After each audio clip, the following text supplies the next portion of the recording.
Welcome to treasure world, जहां हर story सिखाती है आपको लाइफ लेसन भी और इंग्लिश भी। तो अगर आप इस चैनल पर न्यू हैं, मेरी वीडियो को पहली बार वॉच कर रहे हैं, तो सबसे पहले मेरे चैनल को सब्सक्राइब कर लें और बेल का आइकन भी हिट कर दें। और अगर आप मुझे फेसबुक पर वॉच कर रहे हैं तो फॉलो कर लें। तो आज की जो स्टोरी है यह एक शॉर्ट मॉरल स्टोरी है, साथ ही यह एक इंटरेस्टिंग कहानी भी है। तो वीडियो के अंत तक बनी रहिएगा। बहुत सारे न्यू वर्ड्स आप इस स्टोरी में सीखेंगे। इसके साथ ही स्टोरी को रीड करना और इंग्लिश वर्ड्स के करेक्ट प्रोनाउंसिएशन के बारे में भी सीखेंगे। तो आज के स्टोरी का टाइटल है love what you do. Love का अर्थ होता है प्रेम या प्यार। व्हाट यू डू यानी आप जो भी करते हैं। तो शीर्षक का अर्थ हुआ जो काम आप करते हैं उससे प्रेम करें, या यूँ कहें कि अपने काम से प्रेम करो, या जो भी करो दिल से करो। So let's begin the story. A young cowherd was relaxing under a tree when an old man happened to pass by. अ का अर्थ होता है एक, यंग यानी कि नौजवान या जवान। कौहड़ का अर्थ होता है ग्वाला यानी जो गायों की देखभाल करता है। रिलैक्सिंग, रिलैक्स का अर्थ होता है आराम करना। वॉज रिलैक्सिंग यानी आराम कर रहा था। अंडर यानी कि नीचे। अ ट्री यानी एक पेड़ के। व्हेन यानी तभी। एन ओल्ड मैन, एन यानी एक, ओल्ड मैन यानी बूढ़ा आदमी। हैपेंड टू पास बाई यानी कि वहाँ से गुजरा या अचानक वहाँ से गुजर रहा था। तो इस सेंटेंस का अर्थ हुआ एक नौजवान ग्वाला पेड़ के नीचे आराम कर रहा था, तभी एक बूढ़ा व्यक्ति वहाँ से गुजरा। What are you doing here, my child? asked the old man. What are you doing here? यानी आप यहाँ क्या कर रहे हो। My child यानी मेरे बच्चे। asked the old man, asked यानी कि पूछा। बूढ़े व्यक्ति ने उस नौजवान चरवाहे से पूछा। Nothing, said the cowherd. अब कौहड़ ने कहा कि nothing यानी कुछ नहीं। I am just resting. और आगे कौहड़ ने कहा यानी ग्वाला ने कहा कि I am just resting, मैं बस आराम कर रहा हूँ। You are doing nothing but wasting your time, said the old man. Nothing यानी कुछ नहीं। Wasting, waste का अर्थ होता है बर्बाद करना। Your time, your यानी तुम्हारा, time यानी कि समय। तो बूढ़े व्यक्ति ने कहा कि you are doing nothing यानी तुम कुछ नहीं कर रहे हो, but wasting your time लेकिन अपना समय बर्बाद कर रहे हो। said the old man, बूढ़े व्यक्ति ने कहा You should be using your precious time in pursuing your passion or building something great. अब बूढ़े व्यक्ति ने आगे कहा कि you should be using your precious time in pursuing your passion, यानी कि तुम्हें अपने कीमती समय को अपने जुनून या पैशन को पूरा करने में इस्तेमाल करना चाहिए, और बिल्डिंग समथिंग ग्रेट या कुछ महान बनाने में। इस सेंटेंस के वोकैबुलरीज को देख लेते हैं। प्रेशियस का अर्थ होता है कीमती। टाइम यानी कि समय। परसुइंग, परस्यू का अर्थ होता है पूरा करना या पाना। पैशन यानी कि जुनून।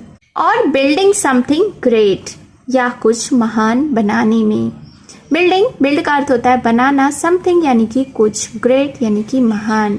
तो इस सेंटेंस को एक बार फिर से समझते हैं कि जब बूढ़े व्यक्ति ने चरवाहे का यानी ग्वाले का जवाब सुना कि वह कुछ नहीं कर रहा था, सिर्फ आराम कर रहा था पेड़ के नीचे, तो बूढ़े व्यक्ति ने उस ग्वाले को सलाह देते हुए कहा कि तुम कुछ नहीं कर रहे हो, लेकिन अपने कीमती समय को बर्बाद कर रहे हो, और तुम्हें अपने कीमती समय को अपने जुनून या पैशन को पूरा करने में या कुछ महान बनाने में इस्तेमाल करना चाहिए।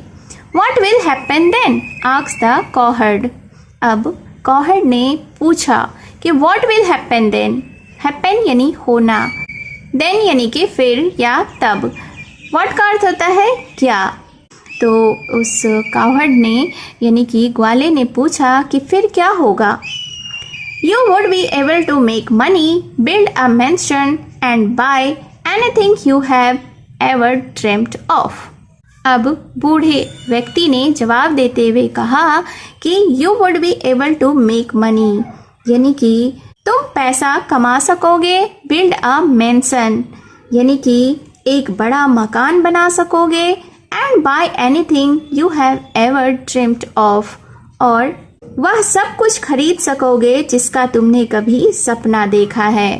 तो इस सेंटेंस के वोकैबुलरीज को देख लेते हैं। एबल का अर्थ होता है सक्षम होना या योग्य होना। मेक यानी बनाना, मनी यानी कि पैसे।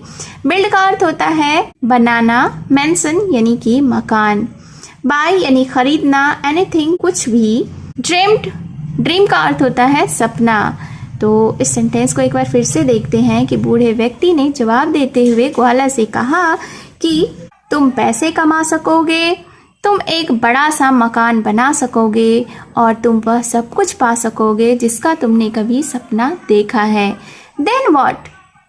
और फिर चरवाहे ने फिर से सवाल किया कि फिर क्या? Then you would be able to live your life happily and relax. और बूढ़े व्यक्ति ने फिर से जवाब देते हुए कहा कि तब तुम अपनी जिंदगी खुशी खुशी जी सकोगे और आराम कर सकोगे।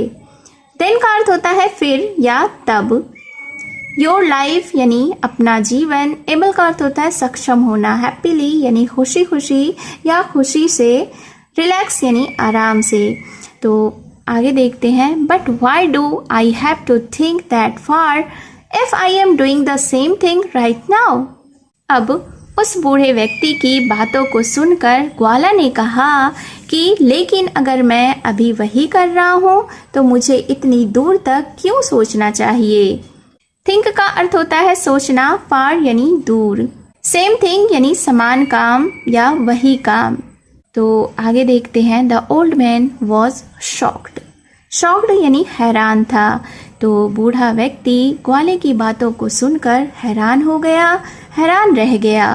Different things appeal to us differently. Different का अर्थ होता है अलग। थिंग्स यानी कि चीज़ें। अपील का अर्थ होता है आकर्षण करना या पसंद आना। डिफरेंटली यानी अलग तरीके से। तो चरवाहे ने यानी कि ग्वाले ने आगे जवाब देते हुए बूढ़े व्यक्ति को कहा कि different things appeal to us differently, यानी कि हम पर अलग अलग चीज़ें अलग अलग तरह से आकर्षण करती हैं। या इसको और आसान भाषा में समझते हैं कि ग्वाले ने बूढ़े से कहा कि हर किसी को अलग चीज़ें अलग तरह से अच्छी लगती हैं। Some of us consider materialistic things and fame to be success, while some love what they do or do what they love, said the cowherd, leaving the old man speechless. तो सबसे पहले सेंटेंस के vocabularies को देख लेते हैं। Consider का अर्थ होता है सोचना या महत्व देना। मटेरियलिस्टिक थिंग्स का अर्थ होता है भौतिक चीज़ें या सामग्री और पैसे, संपत्ति जैसी चीज़ें। फेम यानी कि प्रसिद्धि, ख्याति या बड़प्पन। सक्सेस यानी कि सफलता। वाइल यानी जबकि। सम यानी कुछ। लव यानी कि प्रेम। डू का अर्थ होता है करना। तो इस सेंटेंस के मीनिंग को, अर्थ को देखते हैं हम लोग। Some of us consider materialistic things, यानी कि हम में से कुछ लोग केवल पैसे, सामान या दौलत जैसी चीजों को पसंद करते हैं। And fame to be success, और कुछ लोग सफलता और प्रसिद्धि को महत्व देते हैं। While some love what they do, और कुछ लोग वे पसंद करते हैं जो वे करते हैं। और डू व्हाट दे लव, या वह करते हैं जो उन्हें पसंद है। सेड द कॉहर्ड, कॉहर्ड ने यानी ग्वाला ने कहा। Living the old man speechless, speechless यानी कि निःशब्द या अवाक। सेड द कॉहर्ड यानी कि ग्वाले ने कहा। Living the old man speechless, जिससे बूढ़ा आदमी कुछ कह ना सका या जिससे बूढ़ा आदमी स्तब्ध रह गया। Moral of the story is you should always respect other people's work because you never know what that means to them. तो इस स्टोरी का यह मॉरल है, यह नीति है कि you should always respect other people's work, यानी कि आपको हमेशा दूसरों के काम का सम्मान करना चाहिए। Because you never know what that means to them, क्योंकि आप कभी नहीं जान सकते कि इसका उनके लिए क्या मतलब है या उनका काम कितना महत्वपूर्ण है। तो यह थी आज की मॉरल स्टोरी। उम्मीद है आपको यह स्टोरी पसंद आई होगी। तो अपनी राय, अपने सुझाव कमेंट बॉक्स में ज़रूर दें। और अगर आपने अभी तक मेरे चैनल को सब्सक्राइब नहीं किया है तो जल्दी से चैनल को सब्सक्राइब कर दें, बेल का आइकन भी हिट कर दें। और अगर आप मुझे फेसबुक पर वॉच कर रहे हैं तो फॉलो कर लें। तो मिलती हूँ मैं फिर से एक न्यू इंटरेस्टिंग मॉरल स्टोरी के साथ। Thank you for